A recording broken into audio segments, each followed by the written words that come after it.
नमस्कार साथियों, आप सभी का स्वागत है आपके अपने YouTube channel HSSC think tank पे। साथियों, आज हम एक नए चैप्टर की शुरुआत करने जा रहे हैं जिस चैप्टर का नाम है लाइट यानी कि प्रकाश। तो ज्यादा समय ना लगाते हुए हम अपना टॉपिक स्टार्ट करते हैं। टॉपिक का नाम है लाइट। आज हम लाइट और लाइट की कैरेक्टरिस्टिक्स जितनी भी हैं उससे रिलेटेड जितना भी डाटा जो एग्जाम में आता है वो सारा आज हम उसका जो निचोड़ है आज यहाँ पर देखेंगे। तो ज्यादा समय ना लगाते हुए चलिए स्टार्ट करते हैं। लाइट सबसे पहले यानी प्रकाश जो है वो क्या है। ये एक वेव है। हमने वेव वाला जो चैप्टर पढ़ा था उसमें हमने दो टाइप की वेव करी थी, मैकेनिकल वेव और नॉन मैकेनिकल वेव। तो लाइट जो था ये सबसे पहले तो नॉन मैकेनिकल वेव की कैटेगरी में आता है, यानी कि गैर यांत्रिक तरंगे की कैटेगरी में आता है non mechanical waves. Non mechanical waves होती क्या है साथियों, जिनको किसी मीडियम की रिक्वायरमेंट नहीं होती ट्रैवल करने के लिए, किसी माध्यम की इन्हें आवश्यकता नहीं पड़ती ट्रैवल करने के लिए, तो नॉन मैकेनिकल वेव है, यानी कि do not required any medium to travel.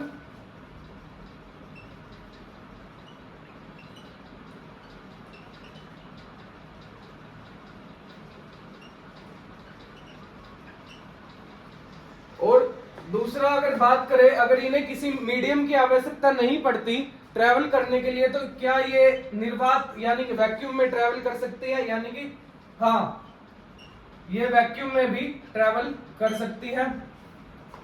Light basically क्या है, एक फॉर्म ऑफ एनर्जी है, फॉर्म ऑफ एनर्जी, यानी एक ऊर्जा का प्रकार है, ऊर्जा का प्रकार है। जैसे कि जो इलेक्ट्रिक बल्ब अपना होता है, बल्ब जिसे हम बोलते हैं, वो क्या करता है, इलेक्ट्रिसिटी को लाइट एनर्जी में कन्वर्ट करता है, यानी कि इलेक्ट्रिक एनर्जी कौन सी एनर्जी में कन्वर्ट होती है, यहाँ पे लाइट एनर्जी में कन्वर्ट होती है, यानी प्रकाशीय ऊर्जा में तब्दील होती है। तो ये क्या है, लाइट जो है यानी प्रकाश जो है वो एक फॉर्म ऑफ एनर्जी है, यानी कि ऊर्जा का एक प्रकार है।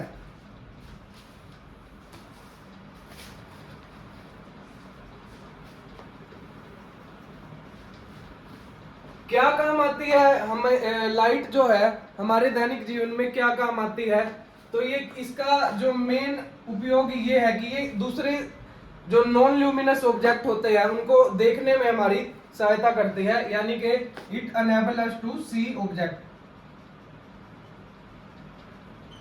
It enable us to see object, यानी दूसरी वस्तुओं को देखने में हमारी सहायता करती है। और अगर इसकी और एक प्रॉपर्टी की कैरेक्टरिस्टिक्स की सॉरी बात करें, तो लाइट जो है एक स्ट्रेट लाइन में मूव करती है, स्ट्रेट लाइन में मूव करती है। और लाइट जो है ड्यूअल नेचर की होती है। उन जो दो नेचर है लाइट के उनके बारे में अभी देखेंगे हम।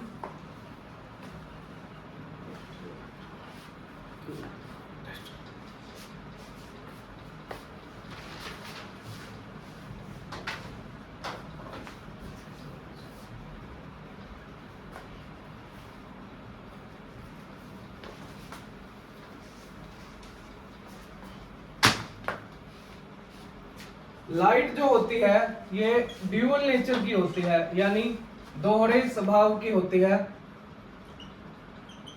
कौन कौन से नेचर होते हैं लाइट के? फर्स्ट ऑफ ऑल है फोटोन, सेकंड है वेव्स।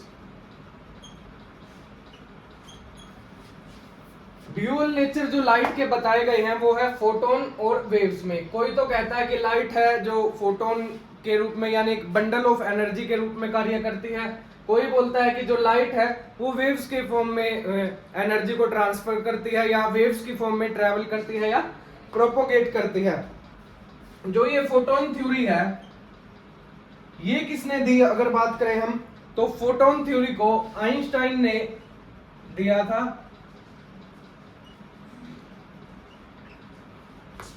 और एक और फोटोन थ्योरी है जो इससे रिलेटेड ही एक फोटो इलेक्ट्रिक इफेक्ट है।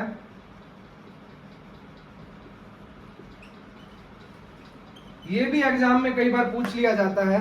फोटो इलेक्ट्रिक इफेक्ट है, ये किसने दिया? तो ये सन 1905 में दिया था। किसने दिया था? हर्ट्ज ने दिया था। जो फ्रीक्वेंसी की यूनिट होती है ना अपनी, जो ऐसा यूनिट होती है हर्ट्ज, उसने दिया था ये फोटो इलेक्ट्रिक इफेक्ट जो है।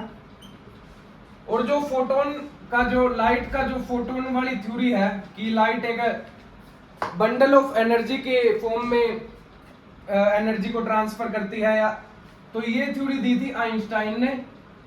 और आइंस्टाइन को 1922 में नोबेल पुरस्कार भी मिला था। नोबेल प्राइज मिला था आइंस्टाइन को 1922 में।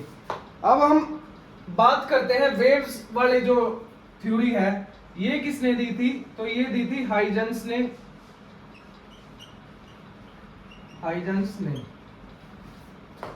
नोट कीजिए साथियों, आगे बढ़ते हैं साथियों। अब हम पढ़ेंगे स्पेक्ट्रम ऑफ लाइट, यानी कि लाइट रेज को, यानी प्रकाश किरण को जब एक प्रिज्म के थ्रू गुजारा जाता है तो उसके ऊपर क्या प्रभाव आता है। जब लाइट रेज को एक प्रिज्म में से गुजारा जाता है तो वो 7 रंगों में विभाजित हो जाता है।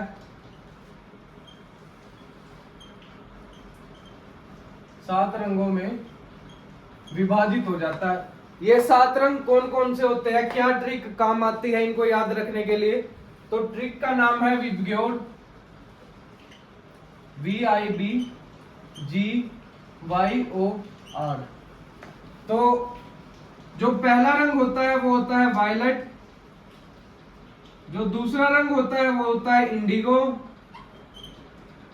तीसरा रंग होता है ब्लू, चौथा होता है ग्रीन, पांचवा है येलो, छठा है ऑरेंज, और सातवां यानी कि आखिरी रंग जो है वो है रेड। तो जब लाइट को प्रिज्म में से गुजारा जाएगा तो इन 7 रंगों में विभाजित हो जाएगा। अब बात करते हैं हम सबसे लास्ट वाला और सबसे पहले वाला रंग। बात करते हैं रेड कलर की। तो रेड कलर जो है, इसकी वेवलेंथ जो होगी और फ्रीक्वेंसी जो होगी और इसका जो विचलन होगा उसके बारे में हम बात करेंगे। वेवलेंथ, फ्रीक्वेंसी और विचलन।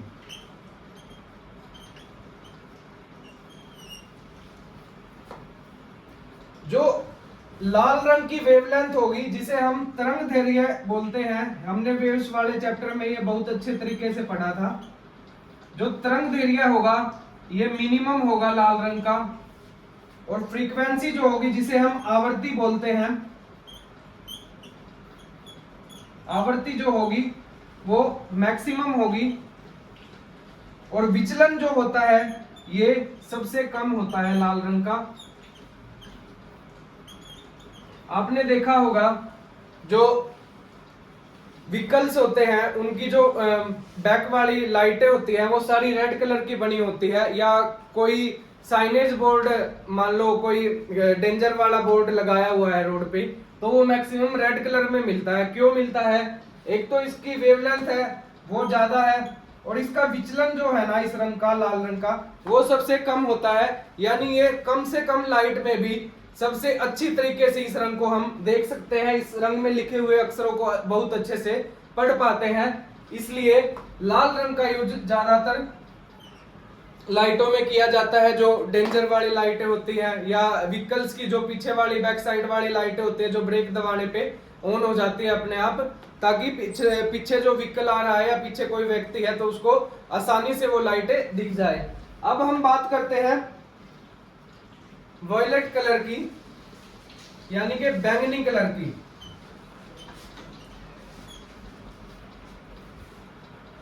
वॉयलेट कलर का वेवलेंथ जो होता है वो मैक्सिमम होगा, और फ्रीक्वेंसी जो है वो इसकी मिनिमम होगी। और विचलन इस रंग का सबसे ज्यादा होता है। कई बार एग्जाम में डायरेक्ट क्वेश्चन पूछ लिया जाता है कि किस रंग का विचलन सबसे ज्यादा होता है, और ऑप्शन दे देंगे आपको red, yellow, violet and indigo. तो उसका आंसर क्या होगा? वायलेट, यानी कि बैंगनी कलर का विचलन सबसे अधिक होता है। अगर बात करें हम जो लाइट रेज है, मतलब प्रिज्म में से पास होने के बाद जब 7 अलग अलग रंगों में विभाजित हो जाती है, तो ये जो थ्योरी है कि ये किसने दी? तो ये थ्योरी दी थी न्यूटन ने। न्यूटन ने बताया था कि जब लाइट को प्रिज्म में से गुजारा जाएगा तो लाइट 7 अलग अलग रंगों में विभाजित हो जाएगी, जिसे हम स्पेक्ट्रम ऑफ लाइट भी बोलते हैं। चलिए अब आगे बढ़ते हैं।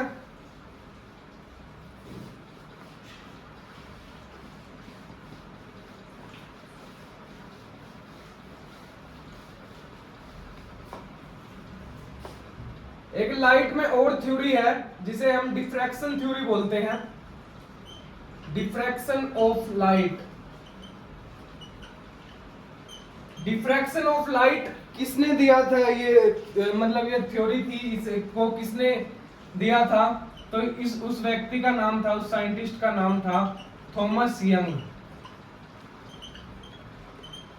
यानी प्रकाश का व्यतिकरण, प्रकाश के व्यतिकरण का सिद्धांत, व्यतिकरण का सिद्धांत किसने दिया था? थॉमस यंग ने दिया था। और लाइट जो है, आपको पता है कि ये इलेक्ट्रोमैग्नेटिक वेव्स की कैटेगरी में आती है, यानी कि विद्युत चुंबकीय तरंग की कैटेगरी में आती है। तो इस सिद्धांत को किसने दिया था? इलेक्ट्रोमैग्नेटिक वेव्स, इलेक्ट्रोमैग्नेटिक वेव्स यानी कि विद्युत चुंबकीय तरंग, विद्युत चुंबकीय तरंग। प्रकाश जो है विद्युत चुंबकीय तरंग होता है। इस थ्योरी को किसने दिया? इस थ्योरी को दिया था मैक्सवेल ने, यानी इस सिद्धांत का प्रतिपादन मैक्सवेल ने किया था। अब आगे बढ़ते हैं। लाइट की जो रे होती है, यानी प्रकाश की जो किरण होती है, जब एक माध्यम से दूसरे माध्यम में जाएंगे तो इनकी वेवलेंथ जो होती है वो चेंज हो जाती है। एक माध्यम से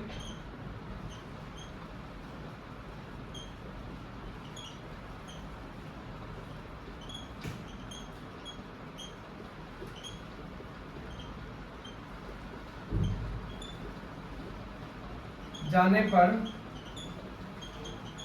वेवलेंथ जो है वो चेंज हो जाती है, लेकिन जो फ्रीक्वेंसी है उसमें कोई बदलाव नहीं आता, यानी उसमें कोई चेंज नहीं होता। जबकि उसका वेवलेंथ यानी जो तरंग दैर्घ्य होता है वो चेंज हो जाता है जब एक माध्यम से, यानी one medium to another medium जब जाएगी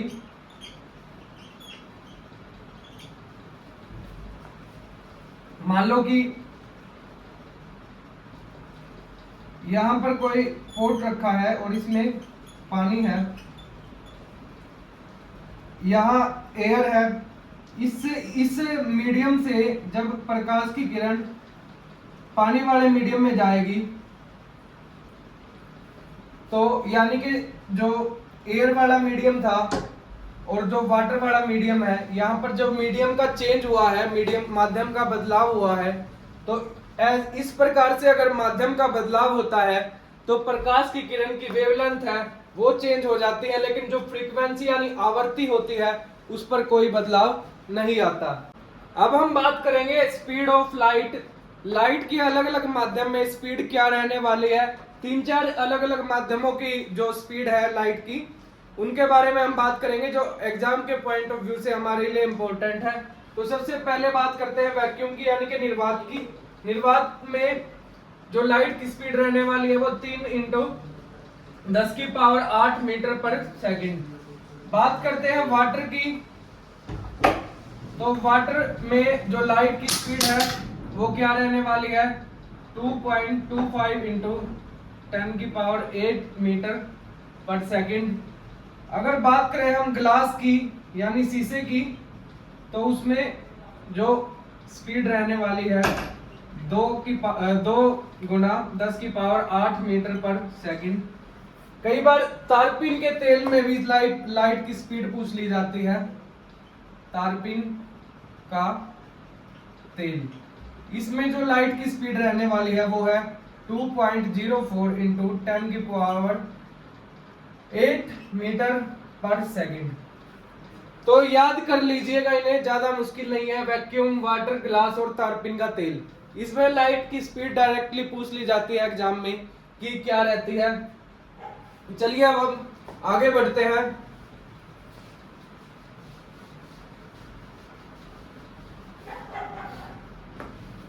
अगर बात करें हम, सबसे पहले लाइट की स्पीड को किसने मापा था? सबसे पहले लाइट की जो स्पीड होती है, जो अलग अलग माध्यम में हमने अभी देखी थी, कितनी थी?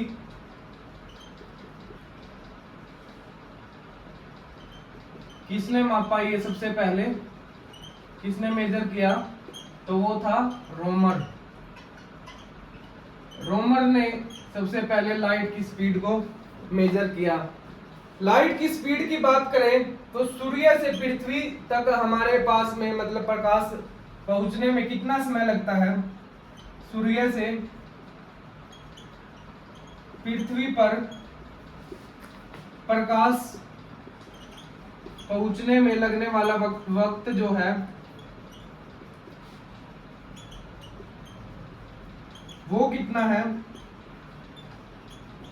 तो वो है 8 मिनट और 20 सेकंड।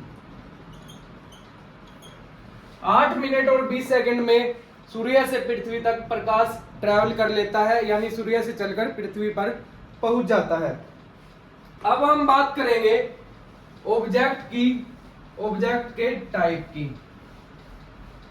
तो टाइप ऑफ ऑब्जेक्ट में लाइट के कॉन्टेक्ट से हम बात कर रहे हैं। ऑब्जेक्ट के प्रकार कितने रहने वाले हैं? तो वो होंगे 2, लुमिनस ऑब्जेक्ट, और दूसरा होगा नॉन लुमिनस ऑब्जेक्ट।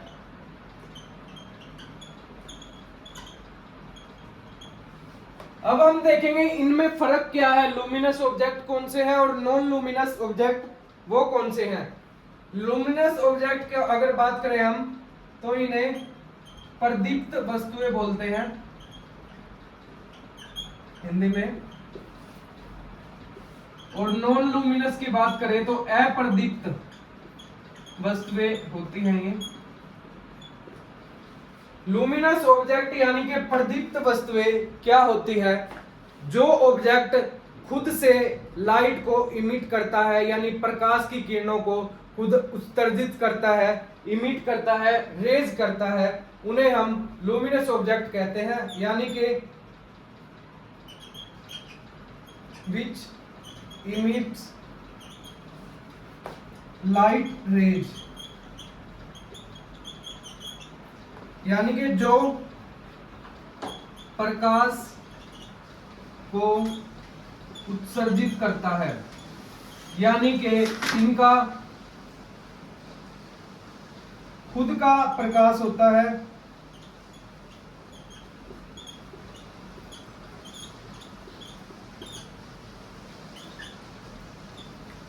इन वस्तुओं का खुद का अपना प्रकाश होता है और उसी प्रकाश को ये उत्सर्जित करते हैं या इमिट आउट करते हैं। बात करें उदाहरण की, तो कौन कौन सी ऐसी वस्तुएं हैं, ऑब्जेक्ट्स हैं, जैसे कि सन है, सूर्य है, स्टार है, ये तो हो गए नेचुरल अपनी जो हेवनली बॉडीज हैं उनमें। अगर बात करें हम बल्ब की, ट्यूबलाइट की, तो ये भी क्या है, इनका खुद का प्रकाश होता है, ये भी प्रकाश को उत्सर्जित करते हैं। अब बात करते हैं हम नॉन ल्यूमिनस ऑब्जेक्ट की। तो जो वस्तुएं दूसरों के उत्सर्जित प्रकाश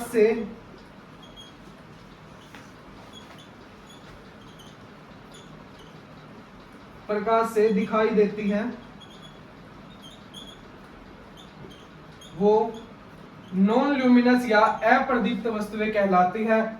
इन वस्तुओं का अपना कोई प्रकाश नहीं होता। जब इन वस्तुओं के ऊपर कोई ल्यूमिनस ऑब्जेक्ट से प्रकाश की किरणें पड़ती हैं तभी ये वस्तुएं हम देख पाते हैं, अन्यथा इनका अपना कोई प्रकाश नहीं होता। ये नॉन ल्यूमिनस ऑब्जेक्ट की कैटेगरी में आते हैं। उदाहरण के तौर पे मेज लगा लो, कुर्सी, ये मार्कर, पेंसिल, पेन इत्यादि। यानी इन वस्तुओं का अपना कोई प्रकाश नहीं है। जब इनके ऊपर कोई प्रकाश पड़ता है तभी इन वस्तुओं को हम देख पाते हैं, अन्यथा इनका अपना कोई प्रकाश नहीं होता और ये नॉन ल्यूमिनस ऑब्जेक्ट की कैटेगरी में आते हैं। अब हम आगे बढ़ते हैं आज के बहुत ही इंपॉर्टेंट टॉपिक की तरफ, जिसका नाम है रिफ्लेक्शन ऑफ लाइट, यानी प्रकाश का परावर्तन।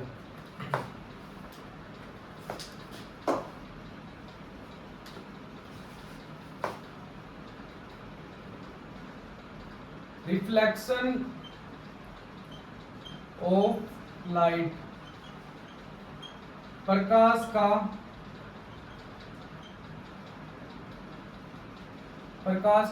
परावर्तन। रिफ्लेक्शन ऑफ लाइट होता क्या है? जब कोई लाइट की जो रे है, प्रकाश की किरण है, वो ट्रेवल कर रही हो और उसके सामने कोई ऐसा ऑब्जेक्ट आ जाए जिसके अंदर से प्रकाश की किरण गुजर ना पाए और वो ऑब्जेक्ट जो है, वो सरफेस जो है, प्रकाश की किरणों को रिफ्लेक्ट कर दे, यानी कि वापस उसी माध्यम में भेज दे जिस माध्यम से वो आ रही है पहले ही। तो रिफ्लेक्शन ऑफ लाइट क्या होगा? लाइट का किसी रिफ्लेक्टर यानी कि परावर्तक, रिफ्लेक्टर सरफेस से टकराकर मुड़ जाना।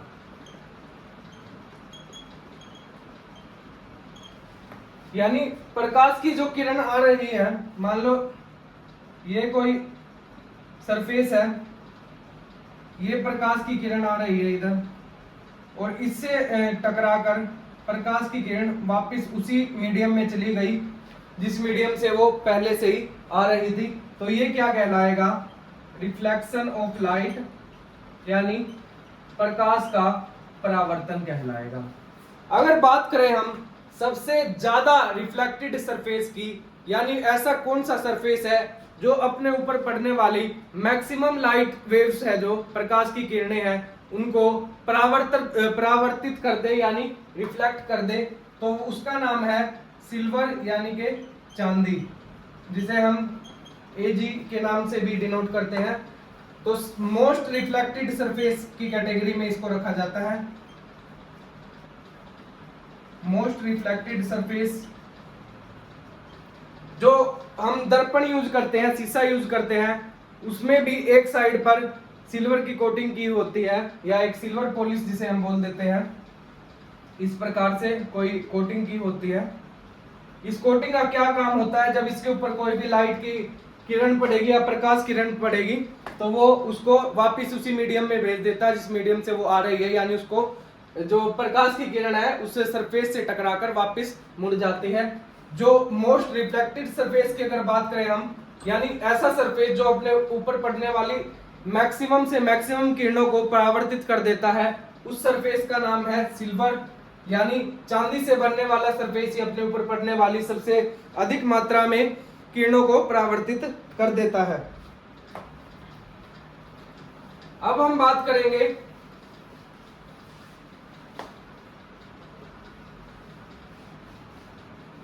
रिफ्लेक्शन ऑफ लाइट से रिलेटेड कुछ पॉइंट की, जिनसे कई बार एग्जाम में क्वेश्चन आ जाता है। जब मान लो जो लाइट की रे है, परावर्तन के बाद अगर बात करें हम,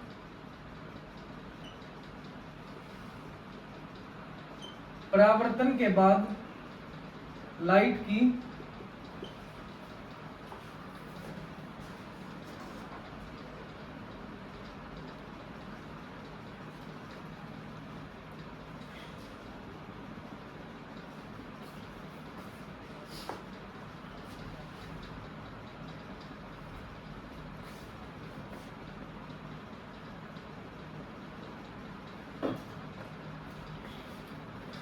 परावर्तन के बाद यानी रिफ्लेक्शन के बाद जो लाइट की वेवलेंथ, इंटेंसिटी और की बात करते हैं हम, यानी कि तीव्रता,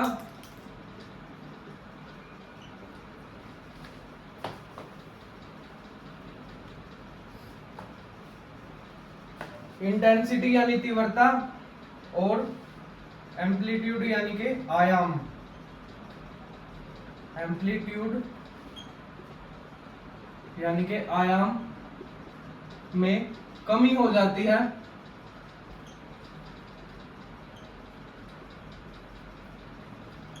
जबकि इसकी जो वेवलेंथ होती है, वेवलेंथ और फ्रीक्वेंसी जो होती है यानी आवृत्ति, वो सेम रहती है, उनमें कोई कमी नहीं आती। जिस वेवलेंथ और जिस फ्रीक्वेंसी से लाइट की जो रेज है पहले आ रही थी, वो उसी वेवलेंथ और उसी फ्रीक्वेंसी में रहेगी, उसमें कोई भी फर्क आने वाला नहीं है। जबकि उसकी तीव्रता जो होती है, इंटेंसिटी और एम्पलीट्यूड यानी आयाम जो होता है, वो पहले की तुलना में कम हो जाता है। और एक पॉइंट और है रिफ्लेक्शन ऑफ लाइट से रिलेटेड, ये केवल एक माध्यम में ही होता है, केवल एक माध्यम में होता है, क्योंकि जो रिफ्लेक्टेड सरफेस है उससे टकराने के बाद जो प्रकाश किरण है वो वापस उसी माध्यम में चली जाती है जिस माध्यम में वो पहले होती है। इसलिए जो रिफ्लेक्शन ऑफ लाइट का फिनोमिना है वो केवल एक माध्यम में ही होता है, यानी सेम मीडियम में होता है। अब बात करते हैं हम प्रकाश की किरणों की, यानी कि जब रिफ्लेक्शन होता है, मान लो ये कोई रिफ्लेक्टेड सरफेस है, इससे प्रकाश की किरण टकरा के वापस आती है उसी मीडियम में, तो ये प्रकाश की किरणों के प्रकार कितने होते हैं, कितने टाइप होते हैं लाइट के। तो सबसे पहले अगर बात करें हम, पैरेलल रे होती है,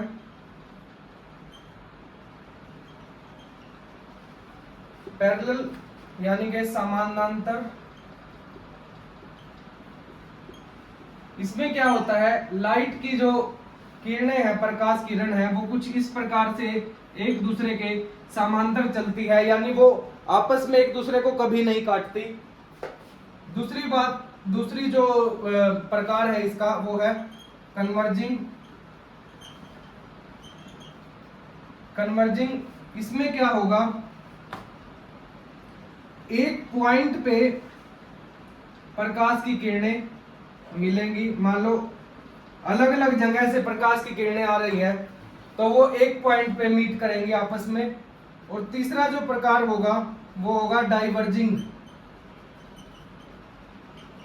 इसमें क्या होगा, मान लो ये मीडियम है, इसमें एक प्रकाश की किरण कुछ इस प्रकार से आ रही है और ये टकराने के बाद इस तरह चली गई, और दूसरी प्रकाश की किरण टकराने के बाद इस तरह चली गई, यानी अपने जो पहले का जो इनका रूट था चलने का, उससे ये डाइवर्ट हो जाती है, इसलिए इसका नाम डाइवर्जिंग भी है। यानी ये आपस में एक दूसरे से विपरीत दिशा में चली जाती है, अपोजिट डायरेक्शन में चली जाती है, और एक दूसरे को दोबारा कभी नहीं काटती। इन किरणों का जो काम है वो आगे आगे हम, जैसे प्लेन मिरर है, स्फेरिकल मिरर है, या लेंस के बारे में जब हम क्वेश्चन करेंगे तो उनमें इन किरणों का एक महत्वपूर्ण योगदान रहेगा। तब आपको समझ में आएगा कि पैरेलल किरण कौन सी थी, कन्वर्जिंग कौन सी थी, डाइवर्जिंग कौन सी थी, और इनसे किस किस प्रकार के जो प्रतिबिंब बनने वाले हैं, इमेजेस बनने वाली है, वो उनमें इनका क्या रोल रहने वाला है। अभी हम वापस आते हैं रिफ्लेक्शन ऑफ लाइट पे। इसके दो रूल हैं रिफ्लेक्शन ऑफ लाइट के, जो बहुत ही इजी है लेकिन एग्जाम में बहुत बार पूछे भी जाते हैं। मान लो ये एक रिफ्लेक्टेड सरफेस है, ये एक रिफ्लेक्टेड सरफेस है, यहां पर इस पे नीचे की तरफ कोई कोटिंग हुई है। मान लो ये एक प्रकाश की किरण कुछ इस प्रकार से आती है और ये टकराने के बाद वापिस से इसी मीडियम में चली जाती है इस प्रकार से। अब बीच में हम एक नॉर्मल खींचेंगे, इसे हम अभिलंब भी बोलते हैं।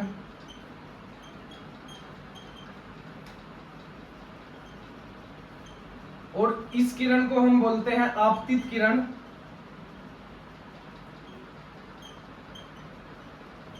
और इसे हम बोलते हैं परावर्तित किरण, क्योंकि ये रिफ्लेक्शन के बाद वाली किरण है। इसे इंसिडेंस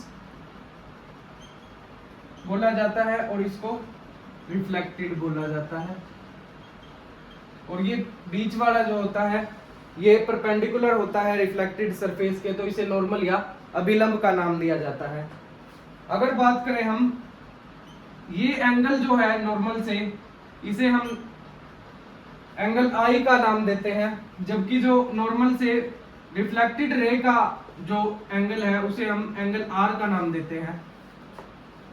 अब बात करते हैं हम रूल ऑफ रिफ्लेक्शन की, यानी रूल ऑफ रिफ्लेक्शन यानी परावर्तन के नियम की बात करें।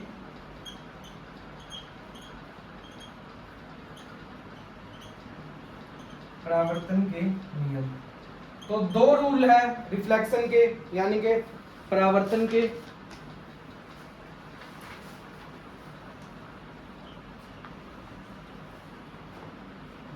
पहला जो रूल है इसका, उसमें क्या बोलता है, ये इंसिडेंस रे है जो,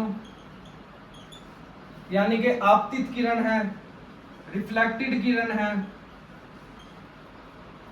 रिफ्लेक्टेड रे है जो, और नॉर्मल जो है यानी अभिलंब जो है, ये तीनों सेम प्लेन में रहते हैं, यानी एक ही माध्यम में रहते हैं, सेम प्लेन में होते हैं।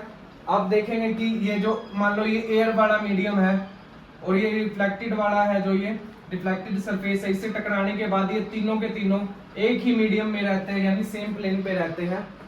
और दूसरा रूल इसमें क्या कहता है, angle i is equal to angle r, यानी कि जो आपतित कोण है,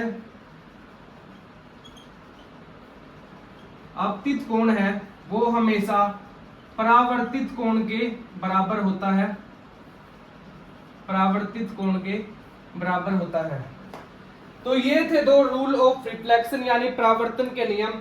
इसमें क्या बोलता है कि इंसिडेंस रे जो है, रिफ्लेक्टेड रे जो है, और नॉर्मल जो है अपना अभिलंब जो है, ये तीनों एक ही प्लेन पे रहते हैं। और दूसरा नियम क्या बताता है हमें, angle i is equal to angle r, यानी कि आपतित किरणों के और अभिलंब के बीच का जो एंगल है, और अभिलंब और परावर्तित किरणों के बीच का जो एंगल है, जिसे हम एंगल आर भी बोलते हैं, ये दोनों एंगल आपस में समान होते हैं हमेशा। ये थे परावर्तन के जो दो नियम।